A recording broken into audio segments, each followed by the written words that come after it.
Welcome to our video tutorial on how to access the student portfolios.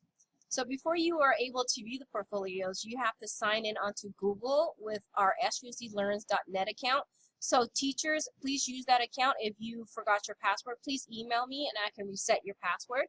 For our guests, I have 3 guest accounts set up for you. They all end with the same domain, susdlearns.net. So the first one is Sally St. 1 at susdlearns.net. Sally St. 2 at susdlearns.net, Sammy St. 1 at susdlearns.net. They all have the same password, which is all lowercase, a Saint 1, 2, 3. Again, the password is a Saint 1, 2, 3. So let's get started. So you have 2 choices that you can choose from, Chrome or Firefox. But I prefer that you guys use Chrome because the portfolio is a Google product, so it opens up easier. So what you do is you go to your Chrome account and make sure you sign in with Google, so google.com. And then once you have signed in, at the top right-hand corner, you're going to see a blue box that says sign in. By chance, if you don't see it, you can still sign in by clicking on Gmail. So I'm going to click on sign in. Now it's going to ask me to put in my account. So I'm going to put in Sammy Saint 1 at susdlearns.net and then hit next. From there, it's going to ask me for my password, and remember, it's the same generic password for all the accounts, and it's all lowercase, a Saint 1, 2, 3. Now it's going to load back into the signed in version of Google. So you're going to go to the top right hand corner. Usually the top right hand corner for Google is where the menu is for everything that you need. See these boxes right here that are on top of each other? That's called the grid. So if you click on the grid, it's going to open up all the apps available for you to use. So if you're searching through here, it's usually at the middle or at the bottom. And we're looking for the box that says sites. Here's the icon right now. See that box, blue box with a white corner? So you click on sites and it opens. But let's say by chance you open up the grid and it's not there. What you can do is do a URL shortcut. So all you have to do is go back to your URL, which is up here.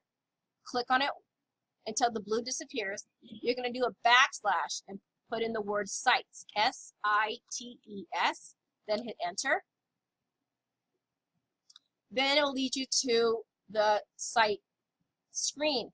The student portfolios in essence is a website. That's why we lead you to the site screen. So, but if you do have the grid and you click on the grid, click on sites, it'll lead you to the same page. So we want to search all sites because where it says right here, search my sites, it's only searching for sites that you own. And we don't own the student portfolios because the student own it. So here is the magnifying glass. The easiest way to do it is going to the magnifying glass. Right next to it is a tiny little drop down arrow. Click on that, I'll give you that option. I'll do it one more time. Going to the magnifying glass, I click on the little arrow, and then I choose search all sites. And in the search field, you see the actual words search all sites. So you guys will be given an email with a link that leads you to your persons that you are interviewing, and those are the students. So my student that I'm interviewing is Valeria Montez. So I'm going to put in Valeria Montez. And then you can also enter their ID number. So I'm going to hit the search button right here. And then inside this box is the link to their portfolio. Now the first thing that we always want to do is just click on it right away. Please don't do that. I want you to be able to have this screen on you. So let's say you have 3 students. You don't want to hit back to find this search screen again. So in order for this search screen to stay permanent for you is you're going to keep it as a tab by itself. So how do you keep a tab by itself? By going to the link with your mouse. You're going to hover up over the link. You're going to right click on it and you're going to click on open link in new tab. I'll do it one more time. You're going to go to the link, right click on it, and click on open link in new tab. Now as you can see, it opens in a second tab right here for you, and our original tab for the search stays there. So what you do is once it opens up, you click on that tab. Now you're on the student portfolio, but before you do anything else, you always make sure that this is your student. So it's Valeria Montez at 328114.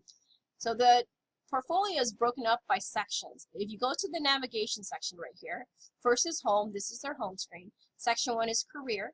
I'll click on that for you to see really quick. These are all the things expected in their career. The next is section 2, academics, but we broke it up by subject matter. So here's English, history, mathematics, science, world languages, VAPA, which is visual and performing arts, PE or electives. Then we have a section 3 where we have awards and community service. So let's go back to the home screen. On the home screen, students have a cover video. It is expected that they have a cover video on their home screen because this cover video tells us who the student is, their career aspirations, their parting advice to incoming high school students, basically who they are and their experiences here at Santa Ana High School. So all you have to do is click the play button. You have to click it twice. And the first one is a click that leads you to the video. It's going to load, of course. And then after that, click play one more time, and then the video will show.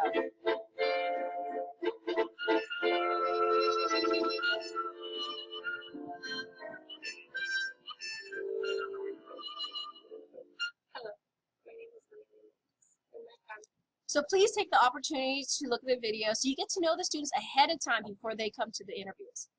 So let's click a subject matter on what we need to look for when it comes to it. So I'm going to click on, let's say, world languages. In the world languages, they have to have the topic of the class. Where it says subject, course, and semester is going to show this subject course right here. Going further down, this is their caption section where they describe and talk about how they completed their project. Some of them might vary based on the kind of work the students did. So in this text box, you can read all of that. Now, for numbers 4 and 5, number 5 is optional with the rubric. 4, they must have. So this is their project, the document that they're describing in here. So what you do is you click open that, and it should open to a brand new tab. And then it leads you to the project. So it gives you time to take a look at their project, what they did, and look at yourself. You can take notes if you want to, because I have also attached a note sheet for you guys on the site. So let's go back to the student again. So let's go, once I'm done reading this, I close it out. I go back to the screen. Here's the student. What I would like for you guys to be in particular about is that on here where it says section 3, awards and community service, I'm going to click on that. So if I go further down, there's all this right here. But at the very bottom, it says, shout out Mr. Dukas. Teachers, guests, if you know these individuals, please email them and tell them, hey, you have a shout out from a student. Put the student's name and ID number in the email so the teachers have an opportunity to read the shout out. Because it's great to know that even through all the trials and tribulations and all the work we do here, we make a difference. Once you are done with that, take your time to take notes, and do remember that we do have interviews.